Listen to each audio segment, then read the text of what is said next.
ketika mendapatkan masalah itu, nggak cepat merespon dengan kegelisahan. Dan nggak banyak curhat.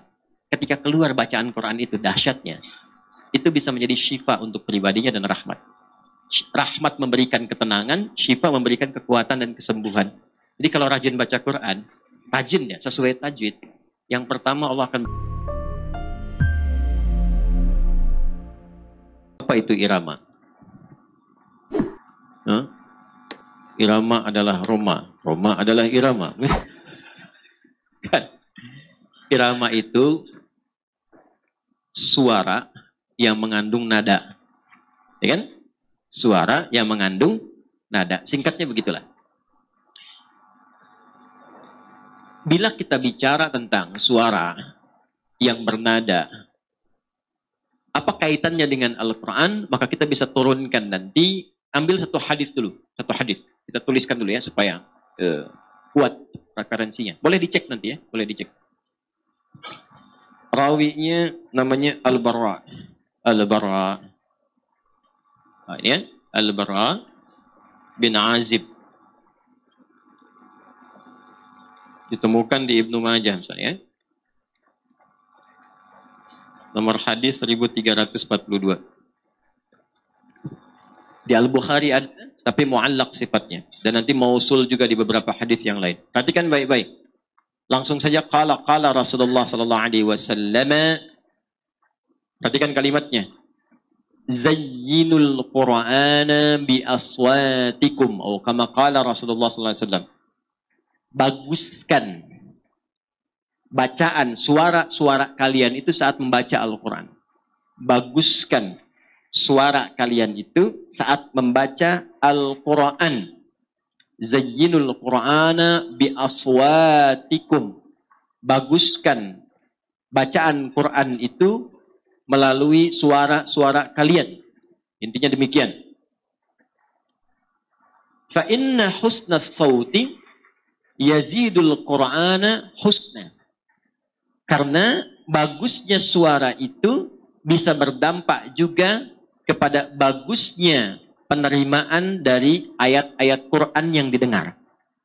Jadi kalau suara yang digunakan untuk membaca itu bagus, baik, maka terdengarnya pun enak. Bagus, baik. Nah sekarang standar bagusnya apa? Apakah standar bagusnya yang disebut dengan irama itu menjadi lagu? Atau ada nada? Atau yang lain? Maka ulama mengatakan maksudnya akhriju bi aswatikum, ya, maka keluarkanlah dengan suara-suara Quran itu, dengan suara-suara kalian itu bihi saat membaca Al-Quran bitajwidi wa tahsini wa tartili.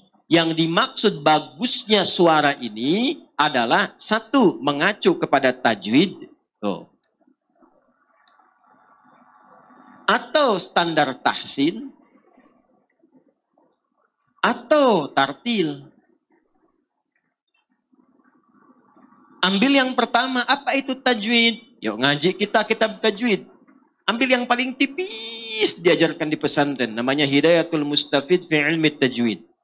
Pembukanya, ma ilmi tajwid. Mat tajwidu, at-tajwidu lughatan al-ityanu bil jayyidi wastilahan ilmun yu'rafu bihi haqqahu wa mustahaqqahu min as-sifati wal mududi wa ghairi dhalika kat-tarqiqi wa tafkhimi wa nahwihima. Ma ghayatu ilmi at-tajwidi ghayatuhu bulughun nihayati fi itqani lafdil Qur'ani alamatul luqiyya min al-hadrati nabawiyyati afsahiyyati wa qila ghayatuhu sawnul lisani 'anil khata'i fi ita'i kitabillahi ta'ala. Paham? Tidak. Baik. Apa itu tajwid? Itu saya pelajari di tahun 97. Saya baca itu belajar di hari Rabu. Pelajarannya sore jam 4. Saya baca jam 2. Saya hafalkan itu tahun 97. Berarti sekarang sudah berapa tahun? 15 tahun ya? Ada kurang lebih ya? 15 tahun. Saya ingatkan kepada adik-adik yang masih belajar atau kita semua, salah satu wasilah untuk menguatkan hafalan itu, nanti ada 3. Ada 3. Ada berapa? Ada 3. 1, jauhi maksiat. Yang kedua, tingkatkan taat. Rajin sholat, tahajud, rajin baca Quran. Yang ketiga, ini penting nih, ya. Bisa doa orang tua atau memuliakan guru. Jadi kalau sedang belajar, kita mohon kepada Allah berkahnya guru. Apa di antara caranya untuk menghindari, untuk tahu aib-aibnya guru? Jadi kalaupun kita tahu ada salahnya, misalnya, dan memang manusia itu tempatnya salah, maka jangan berusaha mencari kesalahan guru. Itu saya praktekin betul. Yang pertama, di antara yang mempraktekkan ini dari ulama besar kita, namanya Syekh Nawawi dari Banten, Syekh Nawawi Al-Bantani. Itu kalau mau datang ke majlis ilmu, beliau biasa sodakoh dulu. Sodakohnya diniatkan kepada Allah supaya dihindarkan diri dari melihat aibnya guru. Makanya jadinya berkah, ilmunya banyak. Nah, dan itu memberikan kekuatan. Nah, gabungan semua itu disebut takwa. Di mana dalilnya? Al-Baqarah di ayat 282. Di ujung akhirnya. Paling kiri sebelah bawah. Wattaqullaha wa yu'allimukumullah. Apa itu tajwid? Tajwid itu menghadirkan sesuatu dengan baik dan benar. Kalau terkait dengan Quran, membaca Quran sesuai petunjuk yang diberikan oleh Nabi SAW dengan aturan-aturan tertentu, mengucapkannya benar keluar dari tempatnya, plus dengan karakter sifat-sifat hurufnya. Singkatnya demikian, sehingga keluarlah panjang-panjang, pendek dibaca pendek. Tahu kapan menyambungkan, tahu kapan berhenti. Itu makomnya tajwid. Apakah dibaca berdengung? Apakah dibaca disambung? Apakah harus berhenti? Makomnya tajwid. Nah, di antara pembelajaran tajwid itu, ada nanti materi-materi yang mengajarkan kita bacaan-bacaan tertentu. Misal, yang paling gampang. Ada yang namanya mad. Dibaca panjang. Ya, baik mad tabi'i, singkat dengan 2 harakat. 2 harakat itu gini. Asalnya harakat begini 1, ditambah lagi 1 begini. 1 tambah 1, jadi 2. Biasanya dipasangkan tanda begini. 2 harakat itu kalau kita baca cepat di sini, tambah kecepatan yang sama dengan ini. Ya, misalnya fataha begini, fataha, fataha, fataha, tambah lagi pakai alif misalnya, begini. Alif ini gambaran ini, 1 tambah 1, jadi 2, jadi begini tandanya. Maka dibacalah 2 harakat. 2 harakat itu gabungan baca ini dan ini. Ya, fathah dan fathah. Fataha, fataha, fataha. Nah, kalau nanti 4 harokat, tinggal 1, 2, 3, 4. Kalau mau rumus cepatnya begini, setiap 2 harokat itu, taruhlah kita ambil misalnya 1 detik. Ya, jadi kalau 4 harokat berapa detik? 2 detik. Ya, kalau 6 harokat berapa detik? 3 detik. Setiap 2 harokat 1 detik, itu paling gampangnya. Ya, misal kalau 2 harokat 1 detik saja. Alif lam mim. Dalikal kitab. Dalikal 1 detik saja. Dalikal kitab la raiba fih. Hudal lil muttaqin. Mad arid lisukun bisa 2, bisa 4, bisa 6. Kalau mau 2, 1 detik. Hudal lil muttaqin. Ya, 4. 2 ketukan, 2 detik. Hudal lil muttaqin. 6 harakat, 3 detik, gampang. Hudal lil muttaqin. Selesai. Gampang kan? Halo, gampang? Gampang ya? Nah, ini tajwid. Jadi kalau kita belajar tajwid dari panjang dan pendek saja, itu otomatis akan melahirkan suara yang menghadirkan nada. Itulah irama. Makanya otomatis belajar Quran pakai tajwid itu pasti akan keluar irama. Dan yang paling menarik, irama Quran itu 1, beda dengan musik. Makanya iramanya nggak bisa disebut musik. Awas ya, iramanya nggak bisa disebut apa? Musik. Ada 2 nanti irama yang nggak bisa disebut musik. 1 Quran, yang kedua adzan. Jelas? Karena itu musik sudah ada di zaman jahiliyah. Jangan salah. Sudah ada. Karena untuk membuat syair, syi'run, orangnya syair, jamaknya syu'ara. Untuk membuat syair itu syaratnya 4.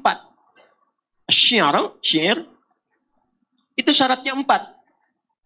Di antara 4 itu ada fasahah, harus fasih kata-katanya. Nggak boleh a-i-u, a-i-u, a-i-u.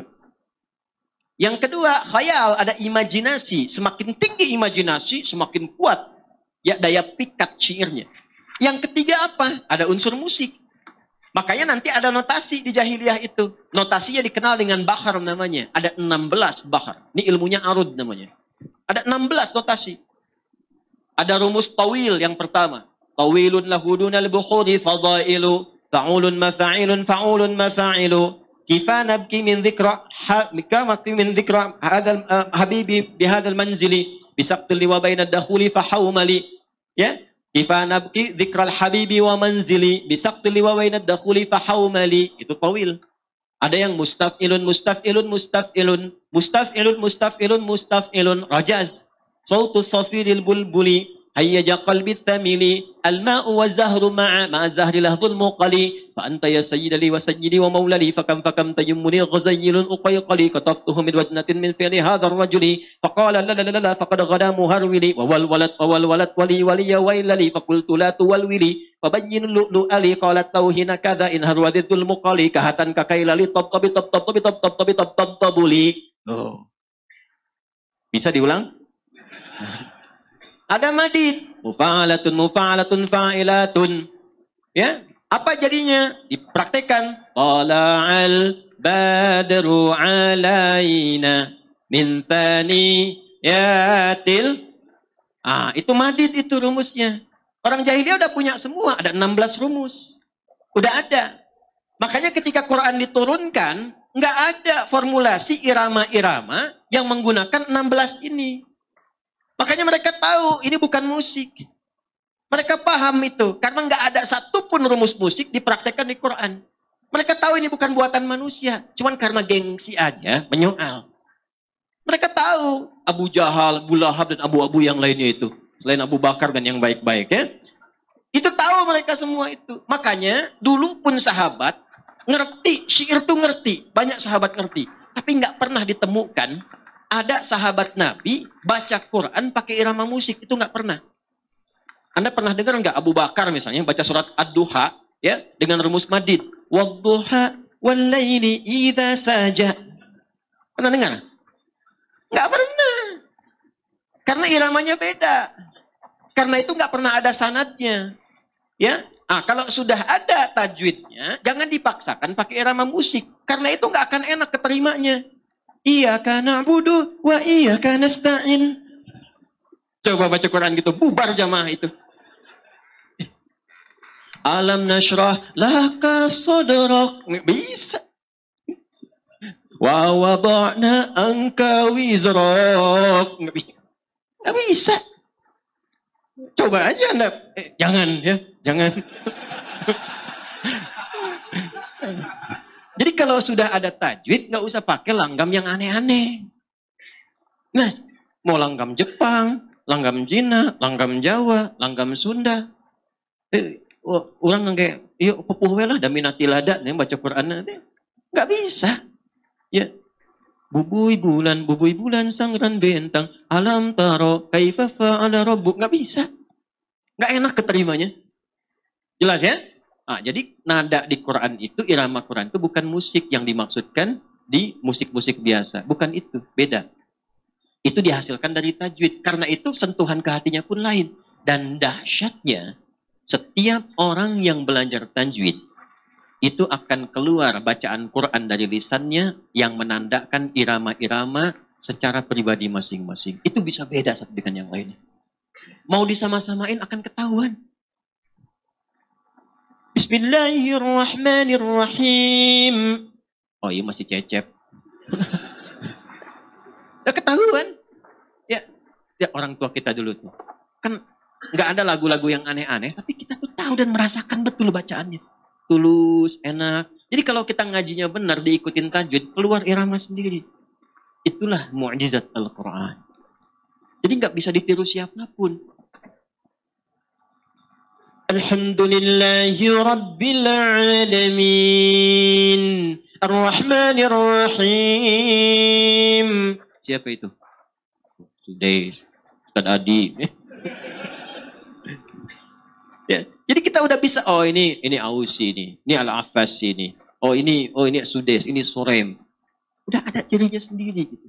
dan jadi pribadi aja. Karena itu kalau baca Quran, ikut tajwid, jangan ikut lagu. Itu telinga saya tuh sering kali panas kalau jadi makmum. Sering kali panas tuh, tapi nggak bisa dikucek. Ya, kalau imam lagunya bagus emang, cuman tajwidnya berantakan. Iyyaka na'budu wa memang bagus lagunya. Cuman kepanjangan gitu. Ya, jadi jangan ngikutin lagu. Jangan ngikutin lagu. Sekalipun nanti ada sebagian ulama membuat standar-standar irama. Seperti Bayati. Bukan Buyeti, Bayati. Ada Soba, ada Ras. Kan? Ar-tayran alal ghusni yunadi. Ya kan? Ada itu ya? Ada dipraktekkan di Ar-Rahman itu kan? Khalaqal insana min salsalin kal fakhari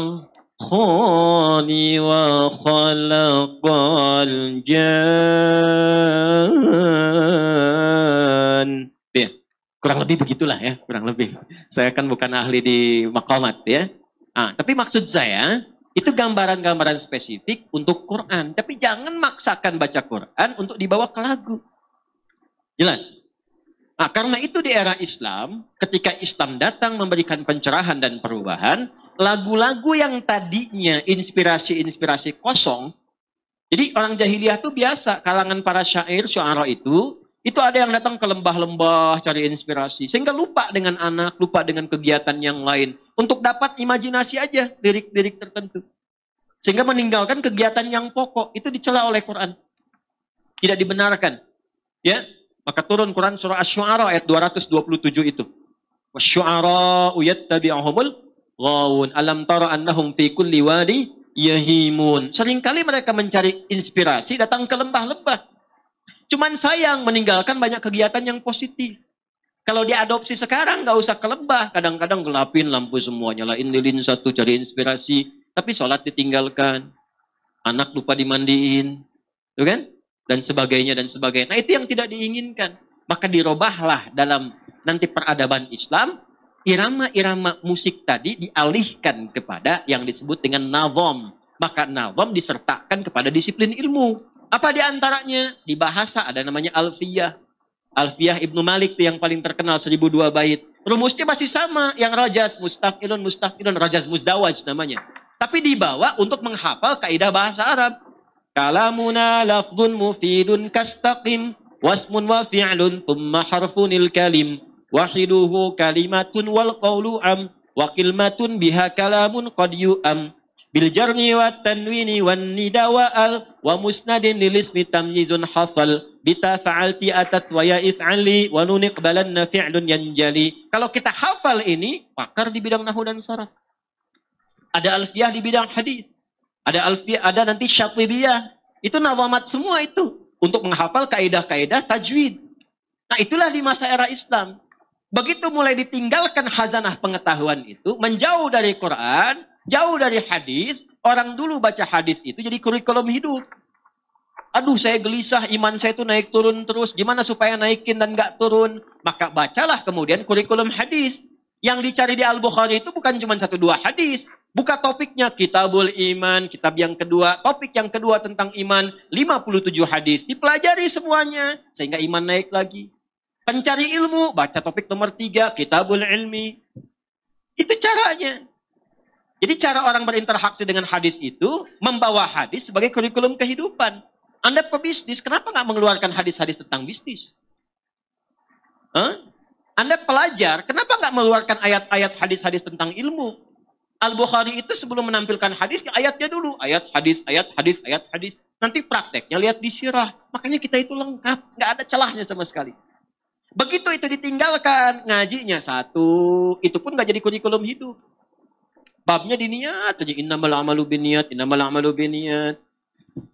Sampai di situ. Kita ini siapa? Sebagai seorang ayah, saya tanya jujur aja malam ini. Sebagai seorang ayah, pernah nggak mengeluarkan ayat-ayat bimbingan tentang menjadi ayah yang baik? Katanya pengikut Nabi. Pernah nggak mengeluarkan hadis-hadis Nabi tentang ayah? Pernah nggak mengeluarkan ayat-ayat dan hadis tentang bagaimana tanggung jawab seorang anak terhadap orang tuanya? Ya bagaimana mau soleh kalau petunjuk kesolehan itu nggak pernah dibaca? Bagaimana mau benar kalau kebenaran itu nggak pernah dihadirkan? Harusnya baca, pahami, amalkan. Itulah muslim. Karena itu disebut muslim, tunduk, patuh. Pada apa? Pada ketentuan. Ketentuan siapa? Allah. Ada di mana? Quran. Penjelasnya di mana? Hadis. Makanya syahadat kita dua paketnya. Asyhadu an la ilaha illallah wa asyhadu anna Muhammadan sallallahu alaihi wasallam. Begitu caranya. Begitu ditinggalkan itu balik lagi. Makanya yang tadinya tadi maqamat, nazamat untuk ilmu, balik lagi. Begitu diambil oleh barat, jadi notasi musik lagi. Notasi musik lagi. Dibawa ke Persia. Jadi apa di Persia itu? Jadi do re mi fa sol la si do, dal ro mim fa sol lam si dal. Itu dari Persia, dari khazanah Islam. Ketika diambil kemudian ke barat, dikembangkan di barat, kan barat punya tipikal. Keimanan kan belum ada. Dikembangkan dengan intuisi saja, maka jadi notasi lagi. C, D, F, G, A, B, C, G, A, B, C, D, F, is G, D, F, is G, A, B, cis D, A, B, cis D, F, is gis A, F, is gis A, B, cis dis E, B, cis dis E, fis gis ais B, fis gis ais B, cis dis ais fis, cis dis ais fis gis ais bis cis. Saya hafal. Cuman apakah main musik bisa? Tidak. Megang gitar? Bisa. Megang. Main? Tidak. Gitu. Karena memang saya bukan di situ. Dan tidak terlalu suka saya. Ya, karena gelombangnya nggak sama dengan Quran. Gelombangnya nggak sama. Tapi ada kebutuhan riset untuk mengetahui hukum. Sehingga bisa membedakan mana yang dibolehkan, mana yang tidak. Ini yang boleh, oh ini yang digunakan. Ini yang tidak boleh, jangan dilakukan. Kapan jadi boleh, kapan jadi tidak. Dalilnya mana, alasannya apa, kaidahnya apa. Sehingga keluarlah produk hukum. Itu kepentingannya. Halo? Nah ya. Saya kira terjawab ini ya. Nah, jadi yang paling dipentingkan itu adalah irama yang dimaksudkan memperbaiki bacaan dari segi tajwid. Tahsin, ya, tahsin bagusnya bacaan secara benar disampaikan. Tartil terukur sesuai dengan hukum-hukum. Kapan dibaca panjang, pendek, waqaf, ibtida, ya, dan seterusnya. Itu yang dimaksudkan. Adapun nanti irama akan muncul dengan sendirinya yang menyesuaikan dengan kepribadiannya. Makanya ketika keluar bacaan Quran itu dahsyatnya. Itu bisa menjadi syifa untuk pribadinya dan rahmat. Rahmat memberikan ketenangan, syifa memberikan kekuatan dan kesembuhan. Jadi kalau rajin baca Quran, rajin ya, sesuai tajwid, yang pertama Allah akan berikan kelapangan pada hati kita. Makanya orang ahli Quran itu hatinya cenderung lapang. Nanti manfaatnya itu akan dibawa mudah menerima ujian-ujian hidup. Ya, jadi ketika mendapatkan masalah itu, nggak cepat merespon dengan kegelisahan. Dan nggak banyak curhat. Miftahul Jannah, masjidna menit tebihnya, tulis gitu. Buat apa dituliskan? Kan udah ada odong-odong depan. Naik selesai. Ya, tapi kalau kita lapang, enak gitu keterima. Apapun itu. Wajar, kesulitan itu wajar. Ya, tapi tidak wajar menjadikan kesulitan sebagai keluhan. Karena itu bukan solusi. Jelas?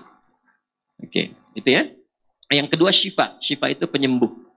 Ya, penyembuh pertama itu bagi penyakit hati. Hati itu ada penyakitnya. Kalau penyakit fisik disebut dengan daun, obatnya dawa.